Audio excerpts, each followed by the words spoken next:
A tensão comercial entre Estados Unidos e China atingiu novos patamares, com impactos significativos no comércio internacional e possíveis desdobramentos para o Brasil. Recentemente, o governo chinês emitiu um documento enfatizando que não foram eles que iniciaram a guerra. Para entender como isso deve afetar o mundo, a gente chamou o professor de Relações Internacionais, José Niemeyer, que sempre está com a gente aqui e esclarecendo todos os pontos necessários para a gente entender essas questões. Professor, muito bom dia, seja bem-vindo.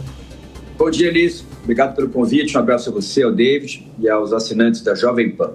E, professor, essa tensão, esses conflitos, vamos dizer assim, eles não são de hoje entre China e Estados Unidos. A gente vê também uma deteriorização aí da questão dos Estados Unidos em relação às questões tecnológicas. Então, por isso esse movimento tão intenso entre essas duas potências, vamos dizer assim, já que Estados Unidos está perdendo força e protagonismo em relação à tecnologia e também a questão verde, carros sustentáveis, digamos assim. Então, Estados Unidos quer tomar, então, esse poder.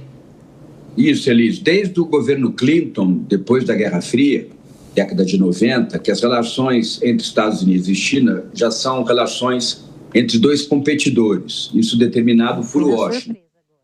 A China é uma competidora econômica dos Estados Unidos.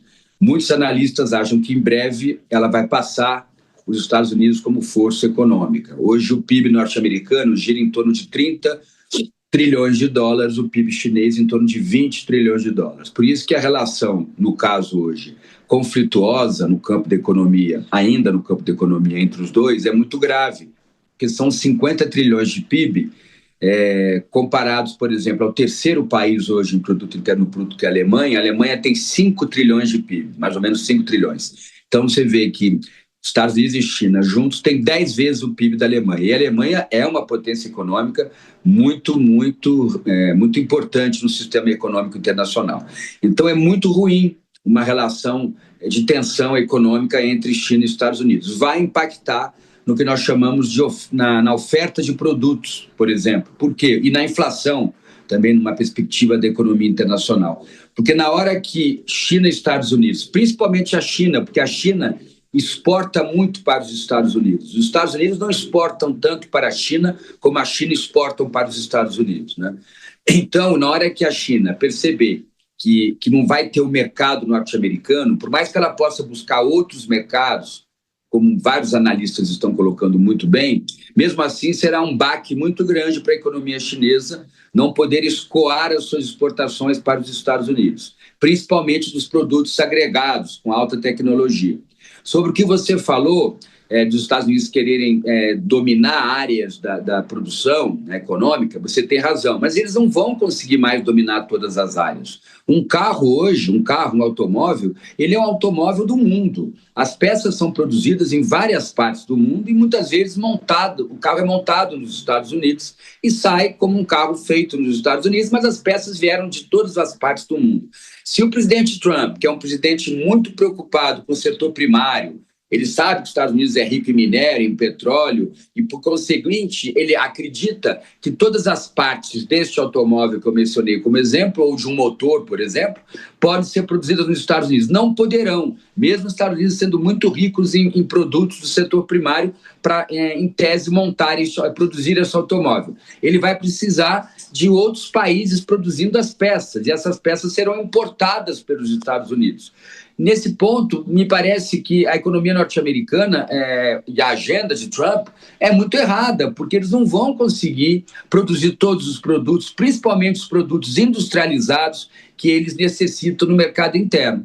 Com relação à tecnologia, você tem razão, os Estados Unidos é muito poderoso em pesquisa e desenvolvimento, muito poderoso em tecnologia. Eles deveriam focar nisso, porque na hora que o país, como os Estados Unidos, consegue desenvolver seu parque tecnológico com alto valor agregado em tecnologia, ele consegue outros processos econômicos. E é isso que os Estados Unidos vinham fazendo nas últimas décadas. Mas Trump está dando passos atrás e querendo retomar setores da economia norte-americana, por exemplo, o setor automobilístico, que estão já atrasados com relação a outros países do mundo, China e outros países, por exemplo, do Sudeste Asiático.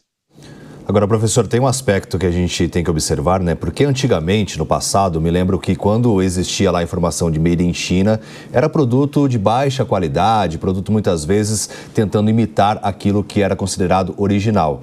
Só que a indústria chinesa também, ela se transformou com o decorrer do tempo. Será que os Estados Unidos vai ter a mesma capacidade de produção, já que visto que a mão de obra na China é mais barata, bem mais em conta, para conseguir produzir em escala industrial produtos que tenham uma capacidade competitiva também para exportar e assim expandir no país, para os outros países, né? Excelente pergunta, David. Tenho o pensamento que será difícil, com relação a todos os produtos será difícil, porque a China também é um país que tem acesso a recursos naturais e muita tecnologia envolvida no seu processo produtivo. Por isso que são dois competidores, por isso que os dois juntos reúnem 50 trilhões do PIB internacional, em torno disso, né? Então, me parece que os Estados Unidos deveriam fazer a seguinte conta. Vamos produzir aqui o que nós temos preço e competência para produzir. Os outros produtos vamos importar, porque importar é importante. Desculpe aqui talvez o português não muito correto. É importante que um país compre do exterior, porque ele traz tecnologia, ele traz produtos, ele melhora o preço do produto interno. Na hora que você importa, você equilibra o preço daquele produto que antes você produzia só internamente. Você melhora, por exemplo, a expectativa de inflação, você dá mais acesso ao mercado consumidor para a sua população, no caso dos Estados Unidos. Isso são as trocas internacionais. Isso é o que nós chamamos em relações internacionais, David, de interdependência complexa. É isso que nós chamamos de globalização. É isso que é a base do capitalismo. E deveria ser isso que o governo Trump, até que me prove ao contrário, que é um governo que defende o capitalismo e o mercado, deveria focar e investir nos setores com alta tecnologia agregada e os setores que já são competitivos. E é isso que eu acho que deveria acontecer. Agora, não está acontecendo isso. O governo Trump é um governo antiliberal. Ele está indo contra as regras do mercado internacional. Ele está querendo impor tarifas para desequilibrar um fluxo de comércios, de bens, de serviços e financeiros, também no limite, que estava relativamente equilibrado no sistema. Mas ele acha que os Estados Unidos estão perdendo muito. Os Estados Unidos vão perder em alguns setores, não vão conseguir produzir tudo aquilo que necessitam, seja para o mercado consumidor, seja para o mercado entre indústrias, né? Entre setores da economia. Então, é importante que seja revisto isso. E a gente tem visto, né, que na Casa Branca existem já discussões criticando esta agenda nacionalista exacerbada do presidente Trump, que eu volto a dizer, ela é antiliberal e, no limite, anticapitalista. Olha que interessante. O presidente Trump, um republicano com um viés, no limite, anticapitalista. Diogo da Luz, a sua pergunta. Muito bom dia, José. É um prazer falar com você mais uma vez. Não vou nem falar do protecionismo frustrado do Brasil por décadas, mas eu vejo muitos analistas por anos terem dito que a Europa tem crescido pouco ou até se estagnado por excesso de intervenção do governo e também por protecionismo. E esses mesmos analistas, não todos, mas muitos deles, estão dizendo que esse protecionismo americano vai fazer a indústria deles retomar a força. Tem algum sentido nisso? Diogo, prazer falar com você também. Excelente pergunta, uma pergunta que envolve uma abordagem histórica, né? A Europa pode estar perdendo força, sim, por uma agenda mais social-democrata nas últimas décadas, que prioriza, por exemplo, a própria integração europeia, políticas sociais, mais intervenção do Estado. E isso pode, de alguma maneira, não estar liberando os fatores econômicos, privados econômicos, como o mercado gostaria. Pode ser. Essa é uma discussão muito longa. Agora, os Estados Unidos não estavam fazendo isso. Os Estados Unidos continuavam sendo uma máquina de produção do capitalismo moderno e participando do comércio internacional com muita altivez. Agora, é claro que há setores que são protegidos dos Estados Unidos, né? E esses setores, Trump vai continuar protegendo? Setor siderúrgico, de petróleo, de armamento, ele vai continuar, agrícola. Diogo, o Brasil não tem subsídio, nem um centavo de subsídio para a agricultura. Os Estados Unidos ele subsidia toda a agricultura para ter fornecimento de comida na perspectiva doméstica. Eles vão tirar esse subsídio? Se eles tirarem esse subsídio, o Brasil engole os Estados Unidos do ponto de vista do agronegócio, né? Isso fica para uma outra conversa nossa. Engole. Eles não vão conseguir competir com o preço e quantidade que nós vamos oferecer se eles tirarem o subsídio, mas não vão tirar. Então, é uma economia muito subsidiada norte-americana. E agora, com essas tarifas, em tese, está subsidiando mais ainda. Porque na hora que ele quiser montar o carro 100% fabricado nos Estados Unidos, ele vai estar subsidiando o alumínio e o aço lá, porque ele não vai ter preço para ter o alumínio e o aço como ele tinha, que ele tem agora, porque ele não tem preço, como o Brasil tem, como o Canadá tem, por isso que ele tentou taxar o Canadá. Então é uma economia que, talvez comparativamente comparada à Europa, está também com muito subsídio, né? A economia hoje que não tem tanto subsídio é a nossa economia brasileira, principalmente no agronegócio, vide o sucesso do agronegócio. É claro que no futuro, o ideal é que nenhuma economia subsidiasse os seus setores. E aí tivéssemos um mercado puro. Isso não vai acontecer, porque até por uma questão de segurança nacional, para ter uma oferta garantida de produtos, principalmente comida em situações de crise e combustível, só visam continuar subsidiando. Mas o que eles estão fazendo agora não é só subsídio. Eles estão nacionalizando, eles estão criando uma autarquia nos Estados Unidos para produzir tudo aquilo que necessitam. Não vão conseguir.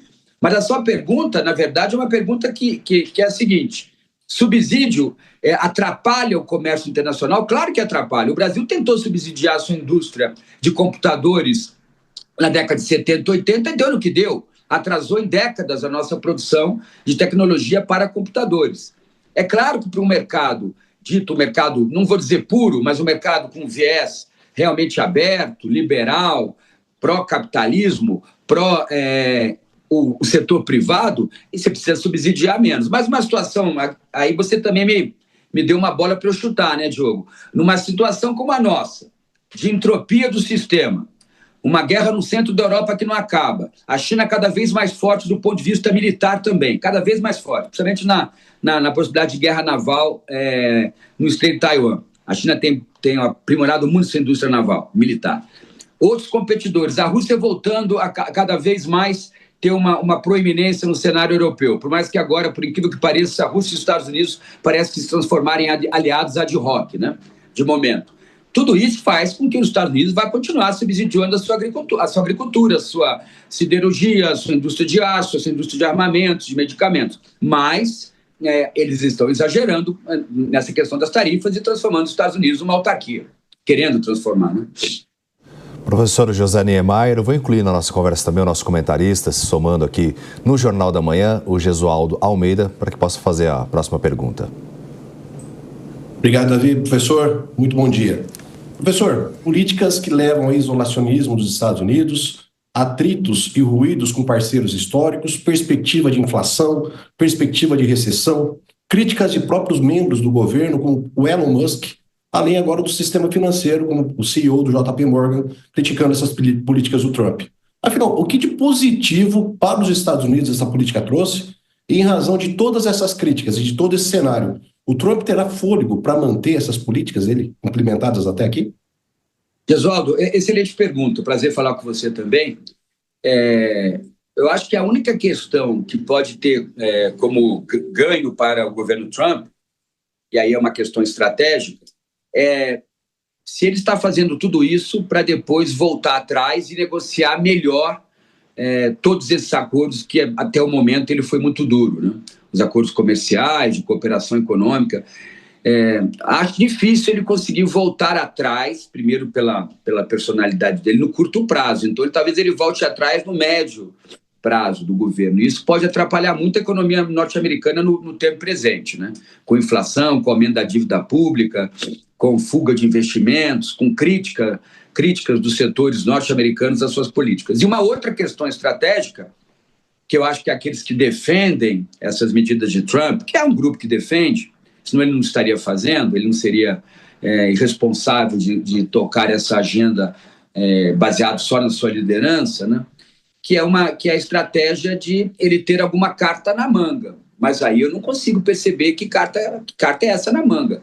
Só se os Estados Unidos na verdade, todos os números nos Estados Unidos estiverem disfarçados, eles terem um PIB muito maior do que terem reservas internacionais maiores do que aquelas que anunciam, deles terem uma postura, talvez, até mesmo no sistema internacional, no campo da segurança internacional, uma postura que nós não esperamos que, de repente, eles possam ter.